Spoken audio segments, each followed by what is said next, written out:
tinokuchingamidzai kuchechi yeChrist Embassy yepamhepo yatinoita muchishona. Iko zvino hapachina chikonzero chokupedza svondo rose usina kupinda chechi, nokuti painopindwa unenge usipo, kuda wakanga uri kubasa pakaenda vamwe kuchechi, kuda wakanga uri parwendo, kuda chechi yeChrist Embassy haisati yakuwanikwa kwaunogara, kana kuti unofarira hako kudzidza shoko raMwari nechishona. Ino ndiyo yave chechi yako. Chipinda tinamati. Haleluya. Zvogamuchirai zvekare kumunamato wedu weChrist Embassy watinoita pamhepo, ndichivimba senguva yose kuti makava nesvondo rakanaka uye manga muri kufamba nesu pazvidzidzo zverapsodi zvatinogara tichikutumirai. Tinokukurudzirai senguva yose kuti musadarikwa nezvidzidzo izvozvi, muzvidzidze uye muzvitumirewo vamwe vadzidzewo shoko raMwari. Shoko raMwari ndiro rega rinogona kukundisai. Shoko raMwari ndiro rega rinogona kubatsirai muupenyu hwenyu, kubatsirai kuti mugone kumirisana nezvinhu zvingava zvinoda kukanganisai muupenyu hwenyu. Haleluya. Zita rangu ndinoitwa Brighton Chitamba, mufudzi wenyu pamhepo. Ndichitenda mufudzi Kristu zvakanyanya nokuda kwemukana iwoyo vanogara vachitipa wokuti tigone kunge tichisangana nemisa izvozvi tichidzidza shoko raMwari tichinamata. Vatenda zvekare nokuda kwebhuku rerapsodi ravanotitumira, ravanotinyorera.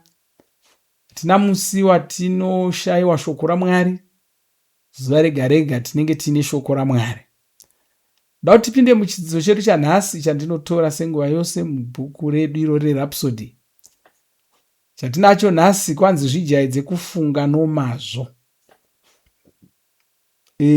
VaRoma 12 ndima yechipiri kwanzi musafanana nenyika ino, asi vandudzai mafungiro enyu kuti mugoshanduka mugone kuziva zvinodiwa naMwari chaizvo, zvavanogamuchira zvakakwana. Haleluya. Mufudzi Kristu otitsanangurira kwanzi vanhu vane matambudziko avanosangana nawo. Kazhinji matambudziko acho anounzwa nemafungiro avo. Munhu mumwe nemumwe ane maonero anoita zvinhu. Maonero aya ndiwo anomuitisa zvose zvaanoita, ndiwo anoumba tsika dzake. Haleluya. Munoratidza kazhinji vanhu vanosangana nematambudziko. Vasangana namatambudziko kudaro vanongofunga kuti matambudziko iwayo pane waaunza, pane waunza matambudziko iwayo, pane wamuchinyira, wamuganhira kuti apinde munjodzi iyoyo kana matambudziko iwayo. Asi pano mufudzi Kristu atitaurira chimwe chinhu chakakosha chatofanira kungwarira. Kwanzi mafungiro ako akamira sei? Matambudziko aunogona kusangana nawo muupenyu, kana kuti toti dzimwe nguva mamwe matambudziko aunosangana nawo muupenyu anobva pamafungiro ako, anobva pamaonero aunoita zvinhu. Ndo zvinogona kunge zviri kukupinza mumatambudziko auri kupinda maari. Unozova munhu achiti ndiri kunamata asi matambudziko aya haasi kuenda. Une maonero api? Tsika dzako dzakamira sei? Nokuti kwanzi maonero aunoita zvinhu ndo anoumba tsika dzako, ndo anokuitisa zvinhu zvaunoita. Une maonero akaita sei? Mona ndosaka shoko raMwari richifana kutishandura mafungiro edu. Shoko raMwari ndo rega rinogona kutwasanudza mafungiro edu. Kana shoko raMwari rikasagadzirisa mafungiro ako nemaonero aunoita zvinhu, ucharamba uchingopinda munjodzi namatambudziko. Uye ukaona wapinda mumatambudziko, usamhanyirira kungofunga kuti Mwari vakuchinyira, Mwari vakusiya, Mwari vakudii. Iwewe mafungiro ako namaonero ako, pfungwa dzako dzakamira sei?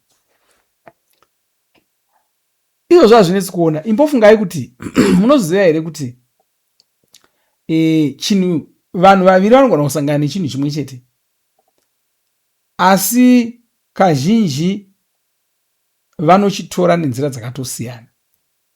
Wozoona mumwe upenyu hwake hunogara hwakangonaka, mumwe upenyu hwake hwoshata. Mukufambidzana kwatoita navanhu chaiko chaiko, kuna vamwe vanhu vaya vanoti kwanzi inini handidi zvokujairirwa navanhu. Kana munhu akangouya achingondidai chete tinotokonana. Ndo maonero ake iwayo. Mumwewo haana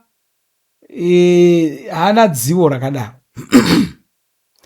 anogona kungogumbuswa nevanhu osazvinetsa nezvazvo, osatsvaka zvibhakera, otsvaka rugare, kuda ongotaura zvakanaka kuti ko sei wazondiitawo zvakadai, kuda potsanangurwa wogutsikana kuti zvakanaka, ndakuregerera. Mozoona uyu munhu uyu unoziva kufambidzana navanhu zvakanaka, momuona anofarirwa navanhu vakawanda. Pose panoda batsiro unokasira kuiwana. Uyu anozviti ndini handibviri, handinzarwo, mozoona vanhu vanomufarira vashoma. Saka nokudaro unotangawo kudarikwa nezvimwe zvakanaka zvaangaitirwa navanhu, kuti vanhu havangakuitiri zvinhu vasingakufariri. Saka kuda ungazoshayiwa batsiro yaangapiwa, zvinhu zvozomushatira, havasi Mwari vamupinza imomomo. Mafungiro ake namaonero ake anoona sekuti haafaniri kujairirwa. Anoona sekuti munhu wese wese wamugumbura vanofanira kupedzerana, vanofanira kurwa zvibhakera. Tinozviona kumabasa. Kuna vamwe vanoti ari kubasa kuya haadi kunzarwa nomukuru wake webasa. Akangonzi chakati, kana tinotopedzerana, ndinotoenda chete, ndinoda kutonomuona, ndigare naye pasi, ndinoda kutonomuudza kuti ini handinzarwo, handisi mwana wamai vako, handakuuya kuzoshandira iwe pano. Mumwewo haana kudaro, wakazvininipisa. Wozoona uyu wakazvininipisa uya mangwana paita mukana wokuti asimudzirwe pabasa, awedzerwe masimba, awedzerwe mari, wawedzerwa, iwe uchingori pamwe chete ipapo. Panonzi ngapaone vamwe vanoenda kumba vanodzingwa mabasa, panofanira kuita vamwe vanoenda, uya uno muromo usingambagwi nunzi ndiye waakunzi chienda, mumwe uya wasara. Watova mudambudziko, watova muzvikwereti, zvinhu hazvisina kukumirira zvakanaka. Dambudziko nderechi? Mafungiro ako namaonero ako ndo akusvitsa ipapo. Tinogona kuona izvi muzvinhu zvakawanda.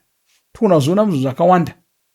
Maonero ako namafungiro ako ndo ari kukukanganisa. Haleluya. Kwanzi asi kudai wakazvarwa kechipiri, izvi zvinoreva kuti wava nemazano evakarurama. Asi unofanira kudzidza shoko raMwari ndiko kuti ugone kujaira kushandisa mazano acho. Kuna vamwe vasingadi kupinda munamato sezvizvi. Shoko raMwari uchazoriziva rini? Ndirini kwauchazonge pfungwa dzako dzagona kutungamirirwa neshoko raMwari, kana uri kuita rokunzwira usimbe nokuzengurira kudaro. Zvimwe zvose unoverenga, mapepanhau unopedza ese, shoko raMwari ndiro usingadi kuverenga. Haleluya. Haufaniri kudaro. Kwai saka gara uchidzidza shoko raMwari, uchigara pfungwa dzako dziri pashoko raMwari, shoko racho richigara riri mupfungwa dzako, uchigara uchiridzeya mwoyo mako. Kwai pfungwa dzako ngadzigare dziri pashoko raMwari, shoko raMwari ngarigare riri mupfungwa dzako, uchiridzeya mwoyo mako. Haleluya. Ndozvaunofanira kuita izvozvo. Pfungwa dzako dzinozojairira kufunga sedzevamwari kana ukaita saizvozvo. Upenyu hwako hunozorongwa zvakanaka zvichizoita kuti ugare uchikunda, uchibudirira pane zvose zvaunoita. Asiwo une zvinhu zvaunogara uchinzwa, une zvinhu zvaunogara uchiona, une vanhu vaunogara uchisangana navo, uchidyidzana navo. Zvinhu zvose izvi zvinoita kuti upedzisire wava nemavonero aunoita zvinhu. Saka ungagara munzvimbo ine vanhu vanongotaura zvekurwara, vachitaura sevarombo, sevasina simba, sevanokurirwa. Mashoko iwaya anozozara mupfungwa dzako, iwe uchizopedzisira wakufunga sevanhu ava. Saka vanhu vaunodyidzana navo, zvinhu zvaunoteerera, zvinhu zvaunoverenga, zvaunonzwa, nevanhu vaunosangana navo, vaunodyidzana navo, zvese izvozvo zvinogona kukanganisa mafungiro ako namavonero ako. Ndosaka ndichiti sarudza shamwari dzakanaka, shamwari dzinotsvakavo kuziva shoko raMwari, dzinotsvaka kushandisa shoko raMwari pakurarama kwadzo. Ndo vanhu vanofanira kudyidzana navo, ndo vanhu vanofanira kufambidzana navo ivavo. Usangofambidzana navanhu vese vese, usangowirirana navanhu vese vese, usangoita shamwari dzese dzese. Wakaponeswa here? Totangira ipapo. Kana asina kuzvarwa kechipiri, haifaniri kuita shamwari yako. Haleluya. Hatisi kuti unofanira kumuvenga, aiwa, asi haifaniri kunge iriyo shamwari yako yaunotaura nayo zvakadzika zvemwoyo wako, kana kuti yanotsvaka mazano kwairi. Saka zvose izvo zvakakosha, zvaunoverenga, zvaunonzwa, zvaunoteerera. Kuna vamwe vanoti zvakashata here kuti nditeerere nziyo dzomunyika. Ndipo pane nyaya yacho apa. Nziyo dzomunyika haufaniri kudziteerera, dzakaimbwa navanhu vasingazivi shoko raMwari rauri kufanira kuziva iro. Munhu asingazivi kuti kunotaurwa nendimi, munhu asingazivi kuti kunodzingwa mweya yetsvina, munhu asingazivi kuti kunofanira kunamatwa manamatiro chaiwo chaiwo, chaangakuudza muupenyu chii? Chaungadzidza mukambo kake chii? Kuti haune rimwe zano rakanaka raanotaura. Kana ane rimwe zano rakanaka raanotaura riri mukambo kake, hazvirevi kuti chiteerera nziyo dzake. Chingogumira pazano iroro. Kana watoribata, handi watoribata, kukambo kake unoteerere chii? Chingobata kamashoko iwayo woenda nawo, uchirega kuramba uchingoteerera kambo kacho. Haleluya. Nokuti upenyu hunopomeranwa, zvinhu zvinopomeranwa, maonero anopomeranwa. Kana munhu asina kuponeswa, unopomerwa maonero evanhu asina kuponeswa. Saka haufaniri kungoteerera usati waverenga bhuku rakanyorwa nani. Munhu uyu wakaponeswa here? Usati wateerera kambo kakaimbwa nani. Munhu uyu wakaponeswa here? Riri kutaura nezvechii bhuku iri? Kambo akari kutaura nezvechii? Usangotorwa nokukukurwa nengoma dzacho kutapira. Nokuti uchaona kuti mukutapira kwengoma ichocho chisasara chiri musoro mako hadzisi ngoma, mashoko. Zvino kana mashoko iwayo akashata, wakutotakurana nembeu yakashata ipapo. Haleluya. Saka unofanira kupangwarira ipapo. Kwaindiko saka uchifanira kungwarira vanhu vaunogwidzana navo. Gara panzvimbo yaunogara uchinzwa shoko raMwari, pfungwa dzako dzichigara dzichivandudzwa neshoko iri. Izvi ndizvo zvatarairwa mundima yatavhura nayo, yati tipe miviri yedu yenyama kuna Mwari. Tinofanira kuipa sechipiriso chipenyu, tigoshandura mafungiro edu. Zadza shoko raMwari mupfungwa dzako. Shoko iri ndiro rinofanira kutsiva mazano ose ekare. Unofanira kusiya mafungiro ekare uchitora mafungiro aMwari. Haleluya. Wanzi mafungiro ekare aya anozopedzisira asisapindirani neupenyu hwako. Unenge wagamuchira mazano aMwari, uchirega shoko raMwari richikupa mafungiro matsva, upenyu hwako huchizopedzisira hwashanduka, pfungwa dzako dzichizopedzisira dzava kuwirirana nedzaMwari. Unenge wava kugona kuziva zvinonatsa kudiwa naMwari. Haleluya. Saka ndo upenyu hwedu. Ngwarira upenyu hwako, ngwarira mararamiro aunoita upenyu hwevaMwari. Uhwu upenyu hwevaMwari haugoni kuhudzidziswa nemunhu asingahurarami. Kana tikakuti ndiwa mutungamiriri wenyika yeZimbabwe, hauendi kushamwari dzako dzawaimbotamba nadzo bhora, uchitamba nhabvu ikoko, unotsvaka mazano okuti ungatonga nyika sei. Aiwa, unobva watorauka kushamwari dziya, hauchina nguva nadzo. Wochienda kuvanhu vanoziva nezvokutungamirirwa kwenyika, ndovotanga kuchidzana navo iva. Wotanga kuchidzana navo vatungamiriri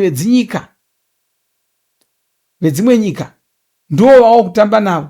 Vaya wakatamba navo nhabvu vaya vachasara kuti muchabatsiki mudhara, mazano maakudhura, hamusi kuonekwa. Ndozofanira kuitika izvozvo, unofanira kudhura. Haufaniri kuramba uchangobatika navanhu vasingagoni kubatsira paupenyu hwawava kurarama.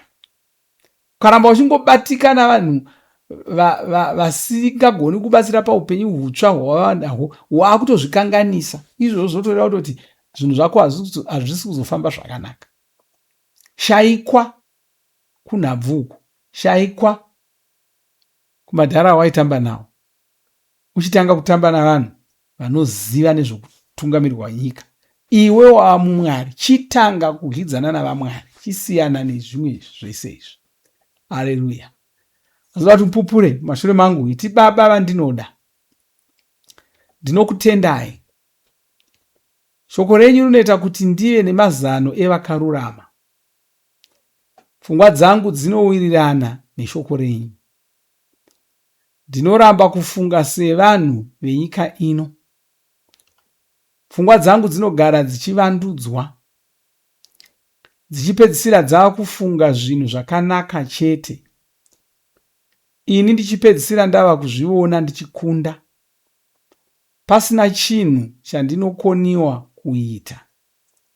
Pfungwa dzangu dzavandudzwa, dzava kuwirirana nemi, saka ndava kugona kuziva zvinonatsa kudiwa naMwari. Haleluya. Zvakanaka, regai tinamate. O malesobidare, grand stelistraka brojida, mekosa balistrama goria, belostrimashta bagabozda, melobaria gratia bakosa milastrama jegonde. Baba, ndinokutendai, ndokurumbidzai, ndopa mbiri kwamuri, ndopa kudzo kwamuri. Ndokutendai nokuda kweshoko renyu rinotitungamirira pakurarama. Ndokutendai nokuda kweshoko renyu rinotibatsira, rinotikundisa muupenyu. Ndokutendai nokuda kweshoko iro ratadzidza, nyengeterera munhu wandaramata naye zvino, chirayira maropafadzo pamusoro poupenyu hwake. Ndinomira saJesu zvino, ndichirayira maropafadzo pamusoro peupenyu hwake, ndichirayira mweya yose yezvirwere nematenda nemarwadzo ndichiyadzinga kubva mumuviri make.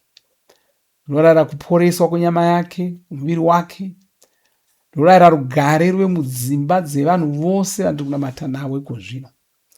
Dzimba dzavo ngamuve norugare, nomufaro, zvinhu zvavanoita ngazvibudirire. Ndinokutendai, ndokurumbidzai. Ndodzinga urombo hwose nenhamo yose nokushayiwa, ndinozvidzinga kubva muupenyu hwavo, kubva mudzimba dzavo. Baba, ndinokutendai nokukudzai. Haleluya. Amen. Haleluya. Zvakanaka. Regai tisangane zvekare musvondo rinouya tichidzidza shoko raMwari saizvozvi tinamata pamwe chete. Asi hatisati tapedza, ndoda kuti timbowana nguva yokurumbidza Mwari, tichitenda Mwari. Mushure mazvo, kana wanga usati wazvarwa ngechipiri, toda kuti tizonamata newe kuti ugoponeswa, ugamuchire Jesu. Haleluya. Amen.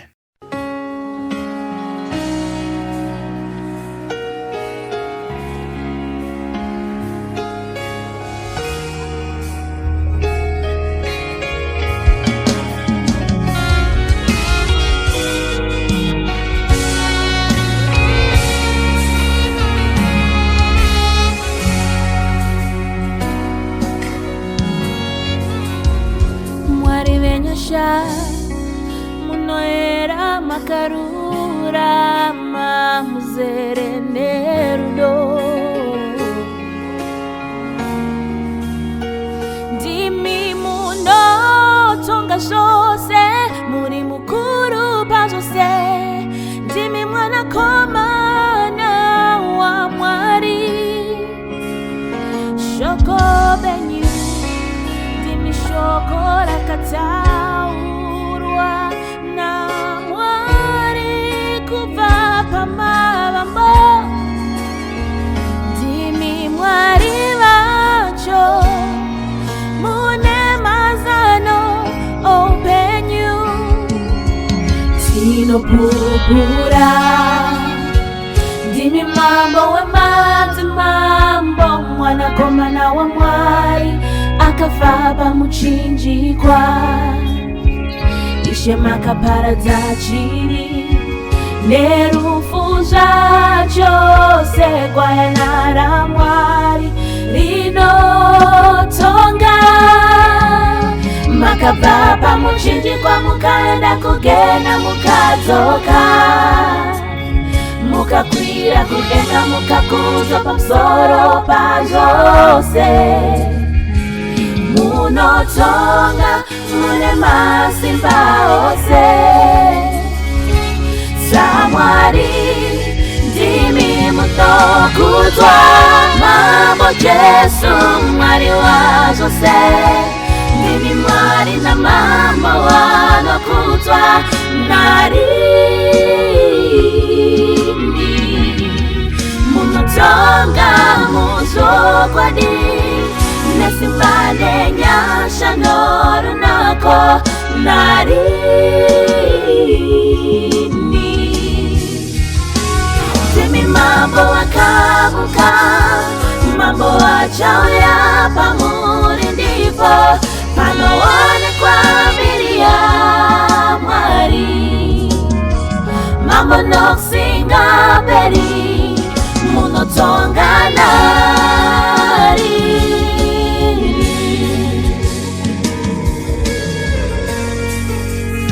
ndimi upenyu ndimi mai vapo pakutanga Mwari wenyasha ndimi makabata zvinhu zvose zvakasikwa nemi makatisa inoyera makatiti vaMwari vakarurama makatitira nyasha Ishe mukatiita verudzi rwenyu tavakuita kuti vararama upenyu hwenyu makabva pamuchinjikwa mukaenda kugena mukadzoka mukakwira kudenga mukakudzwa pamusoro pazvose munotonga mune masimba ose saMwari ndimi munokudzwa mambo Jesu Mwari wazvose ndimi Mwari namambo wanokudzwa munotonga muzvokwadi nesimba nenyasha norunako narini ndimi mambo wakavuka mambo achauya pamuri ndipo panoonekwa mbiri yaMwari mambo nokusinga mberi munotonga Mwari nerukudzo nesimba nezvenyu narini tinorumbidza gwayana rinotonga mai vapo muripo muchavapo muchitonga narini munoyera muri mutsvene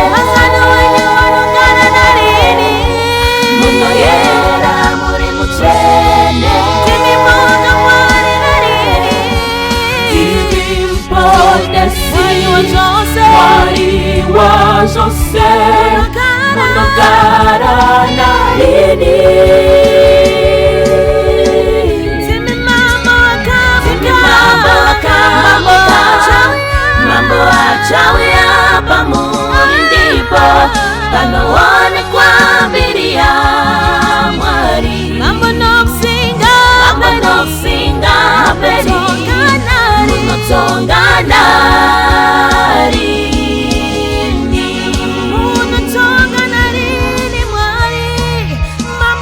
Mambo nokusinga mberi munotonga narini.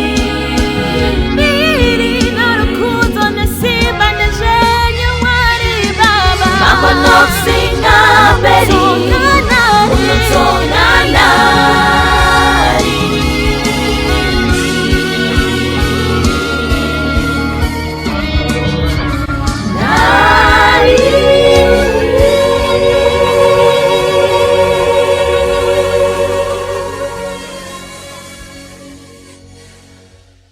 Tinorinda makomborerwa nemunamato wesvondo rino. Kana manga musati mazvarwa patsva, namatai mumashure mangu, muchidudza, muchirevesa, taurai muchiti, Mwari vari kudenga, ndinouya kwamuri, ndinokoka Jesu kuti vapinde mumwoyo mangu. Ndinokumbira kuti Jesu vatonge upenyu hwangu. Ndinopupura kuti Jesu ndivo vava Ishe wangu. Saka ndinogamuchira upenyu usingaperi mumweya mangu. Ndazvarwa patsva, ndava chisikwa chitsva. Ndinokutendai. Amen. Makorokoto mazvarwa patsva, tinokugamuchirai muchechi yeChrist Embassy. Titumirei zita renyu nekwamunogara. Munogona kutumira iri SMS kana WhatsApp pa 0772 166 928 kana kutuma tsamba pa shonaror@gmail.com. Muchida kupa mpiro yenyu neEcocash, rovai namba *151*2*6*58225# motevera zvinenge zviri kutaurwa neEcocash ipapo. Kana muine nhare dzemazuva ano, munogona kushandisa KingsPay kupa mpiro yenyu. Shandisai kodi inoti TNIOG nemavara makuru. Tinoda kukuzivisai zvinotevera. Tinokurudzira kuti musadarikwe nezvidzidzo zveRhapsody. Zvidzidzei kuti shoko riwande mamuri, mugone kumirisana nezvinhu zvinonetsa muupenyu. Munamato uno munoubata pa WhatsApp, pa radio, pa YouTube panoti Shona Online Church. Tinokumbira mutizivise kana muri kutibata pane imwe yenzvimbo idzi. Kana pari pa internet, munogona kunyoresa muchitipa zita renyu. Kana pari pa WhatsApp, tinyorerei tigopota tichikutumirai zvimwe zvidzidzo, kana kutitumira SMS pa 0772 166 928. Ivai nesvondo rakanaka.